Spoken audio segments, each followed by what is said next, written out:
The violent unrest over Iraq's election results spiraling into a crisis. Earlier today, the Prime Minister of Iraq, Mustafa Al-Kadhimi, was targeted in a drone attack at his high-security residence in the capital, Baghdad, the high-security green zone there. Officials say that a drone laden with explosives struck the building. The leader, however, escaped unhurt from the assassination attempt, while 6 bodyguards were injured.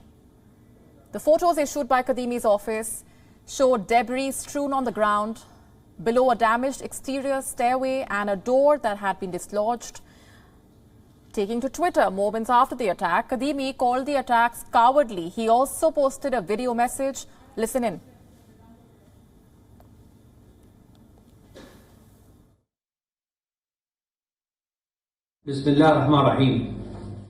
In the name of God, the Merciful, to my family and people everywhere in Iraq, to all those who worried on this night, my house was targeted by a cowardly attack.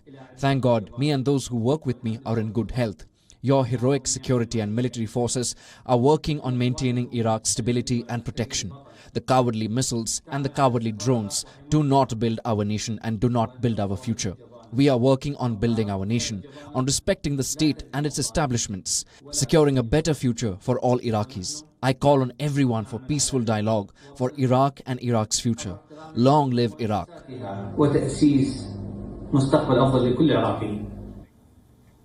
Prime Minister Kadhemi also chaired a joint meeting for senior army officers and ministers after the attack. A statement said security forces were taking the necessary measures in connection with the attack.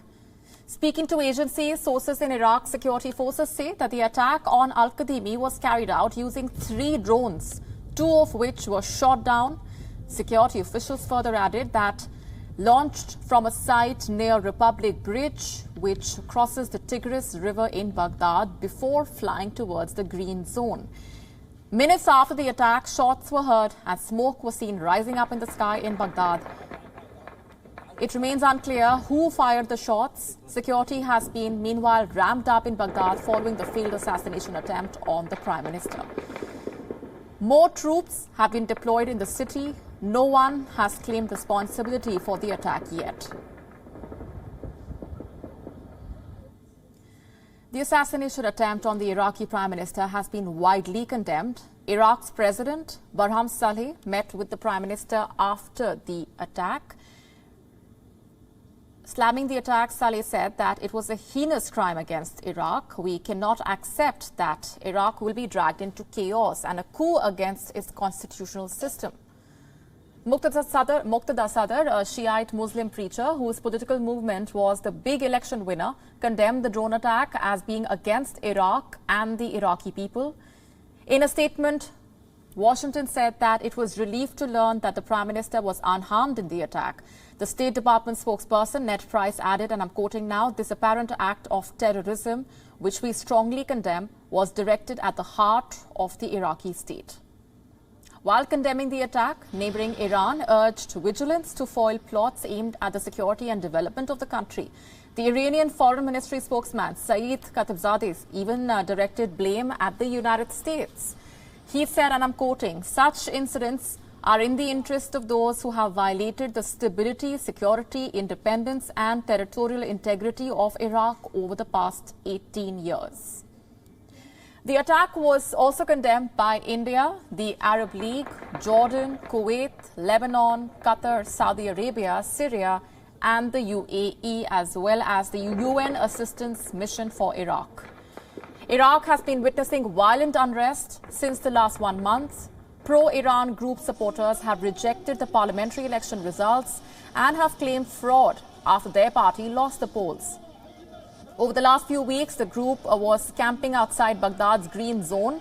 They also threatened violence unless the demands were met, which translated into violent protests that took a life and injured dozens on Friday.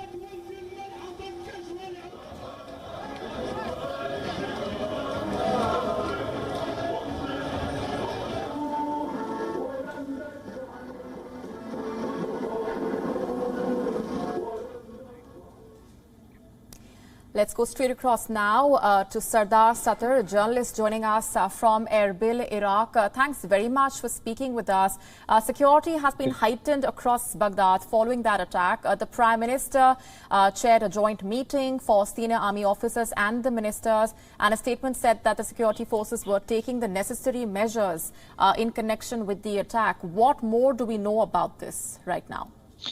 What is very interesting, and it came out a little bit late in the afternoon, is that security sources from the government who kept anonymous for the fact that they are not allowed to the media at this stage, they told international news agencies that the Prime Minister survived the assassination, but he actually was wounded on his left wrist.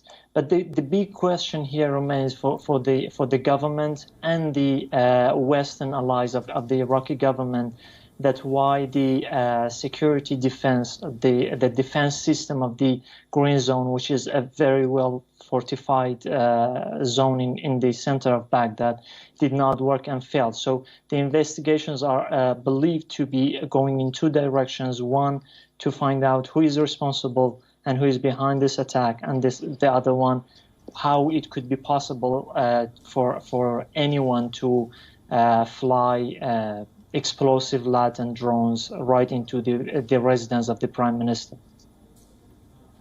Right. Stay with me. Let's also give our viewers a better sense of why this attack is concerning for another reason. The weapon used was a drone, and this is not the first time that an unmanned weapon has been used against world leaders. There have been numerous instances in the past where weaponized drones have been used for targeted attacks. In January last year, explosive-laden drones crashed into Saudi Arabia's royal palace. At that time, a U.S. official and a pro-Iran official from Baghdad said that the drones were launched from inside Iraq. The Iraqi official also said that the drones came in parts from Iran and were assembled in Iraq. Also launched from Iraq, the Iran-aligned Houthi rebels, however, denied carrying out an attack that targeted the royal palace.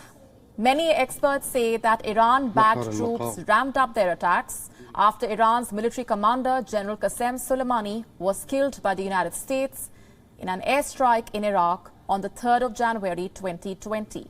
The 62-year-old spearheaded Iranian military operations in West Asia and was the head of Iran's elite Quds force. He was killed at Baghdad airport along with other Iran-backed militia figures in a strike ordered by U.S. President Donald Trump. Soleimani and officials were leaving Baghdad airport in two cars when they were hit by a U.S. drone strike near a cargo area. In August 2018, a drone explosion took place at a military event in Caracas when the Venezuelan president Nicolas Maduro was giving his speech. Maduro called the attack an assassination attempt, further claiming Colombia's involvement in the incident. Later, in his national address, the Venezuelan president described the incident as, I'm quoting, "A flying object exploded near me, a big explosion. Seconds later, there was a second explosion." Terrorism and assassination attempts are not new to the world. They have been here for long. The proliferation of certain emerging technologies has meant availability at the lowest levels. And since so many countries are now using armed drones in combat, the chances of sophisticated drone technology getting into the wrong hands has increased exponentially.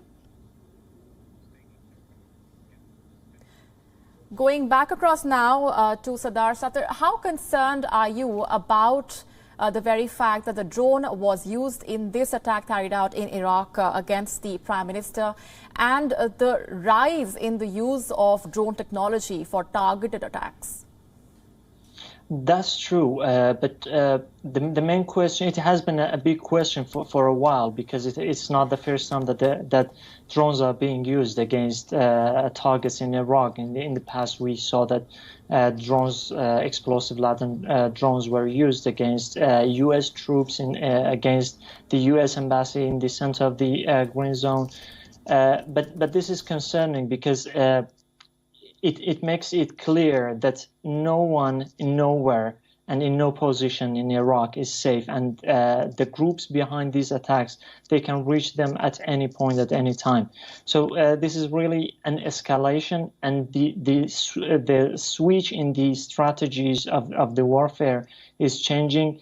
And it also casts another doubt on another issue, that really international actors are involved in the unprecedented issues that we are witnessing now in Iraq, because we know that the military capacity of the militia groups, whether they are militia groups or any other one, those groups who are behind these attacks, their military capacity is limited.